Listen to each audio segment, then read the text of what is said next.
ମୋତେ ସମସ୍ତ ଲୋକ ପସନ୍ଦ କରନ୍ତି, କିନ୍ତୁ ସେମାନଙ୍କୁ ଯେତେବେଳେ ମୋର ଦରକାର ଥାଏ।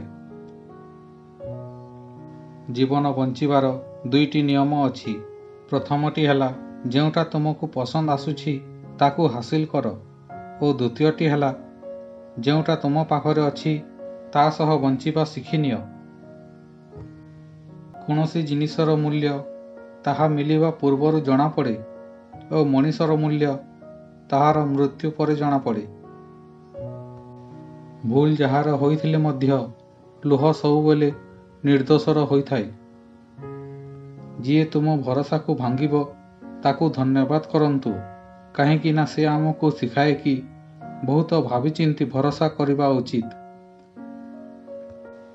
ଯାହା ପାଖରେ ଧୈର୍ଯ୍ୟ ଅଛି ସେହି ବ୍ୟକ୍ତି 1000 ଥର ହାରିଲେ ମଧ୍ୟ ସେ ହାରି ନଥାଏ।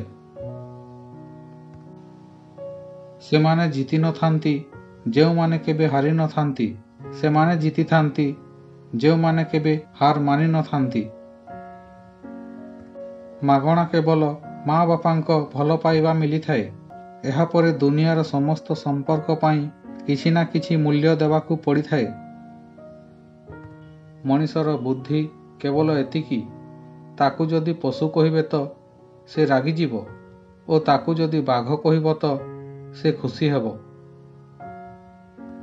ହାରିବା ଡରରେ ମରିଯିବାଠାରୁ ଭଲ ଜିତିବାର ଚେଷ୍ଟା କରି ମରିଯିବା। ଅପମାନର ଉତ୍ତର ଏପରି ସମ୍ମାନର ସହ ଦେବ ଯେପରି ସାମ୍ନା ଲୋକକୁ ଲଜ୍ଜା ଲାଗିଯିବ। ଆମ ଆଖି ସବୁବେଳେ ସେହି ଲୋକମାନେ ଖୋଲିଥାନ୍ତି ଯାହାକୁ ଆମେ ଆଖି ବନ୍ଦ କରି ବିଶ୍ୱାସ କରିଥାଉଁ। ଲକ୍ଷ୍ୟ ଯେତେ ଛୋଟ ହେଉନା କାହିଁକି, ତାକୁ ପୂରା କରିବା ପାଇଁ ବଡ଼ ମନ ଦରକାର।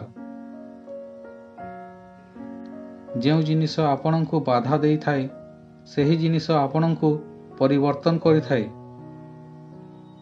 ମୋ ନିଜ ଲୋକ ମୋତେ ଠେଲିଦେଲେ ପାଣିରେ ବୁଡ଼ିବା ପାଇଁ। ଏହାର ଫାଇଦା ଏହା ହେଲା କି ମୁଁ ପହଁରା ଶିଖିଗଲି। ଗୋଟିଏ ଅଦ୍ଭୁତ ଶବ୍ଦ ହେଉଛି ସରି। ମଣିଷ କହିଲେ ଝଗଡ଼ା ଶେଷ ଓ ଡାକ୍ତର କହିଲେ ମଣିଷ ଶେଷ।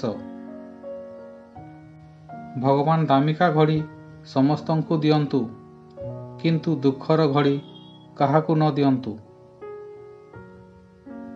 ସେମାନଙ୍କ ସହ ରହ ଯେଉଁମାନଙ୍କ ଦେହ ଭଲ ନାହିଁ, କିନ୍ତୁ କେବେ ହେଲେ ସେମାନଙ୍କ ସହ ରହିବ ନାହିଁ ଯେଉଁମାନଙ୍କ ପ୍ରକୃତି ଭଲ ନାହିଁ। ଆଜିର ଏହି ଭିଡ଼ିଓଟି କେମିତି ଲାଗିଲା କମେଣ୍ଟ କରନ୍ତୁ। ଭଲ ଲାଗିଥିଲେ ଲାଇକ୍ ସେୟାର କରନ୍ତୁ। ପ୍ରଥମ ଥର ଦେଖୁଥିଲେ ସବସ୍କ୍ରାଇବ୍ କରି ବେଲ୍ ଘଣ୍ଟିକୁ ଅଲ୍ କରନ୍ତୁ। ପୁଣି ଦେଖା ହେବ ଆଉ ଏକ ଭିଡ଼ିଓ ସହିତ। ଧନ୍ୟବାଦ।